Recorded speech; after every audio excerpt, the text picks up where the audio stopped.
नमस्कार, देशी फूडमध्ये तुमचं स्वागत आहे. मी बनवते बघा मेथीची पातळ भाजी.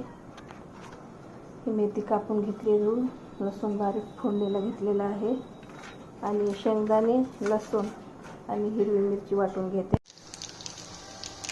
हिंग, मेथी टाकून मला थोडं परतून घ्यायचं. मेथी झाली आहे परतून, मीठ घालून, हळद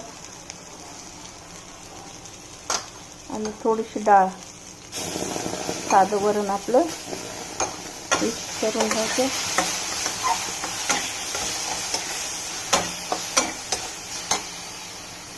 आणि आता ते शेंगदाणे, हिरवी मिरची वाटलेलं वाटून घालायचे.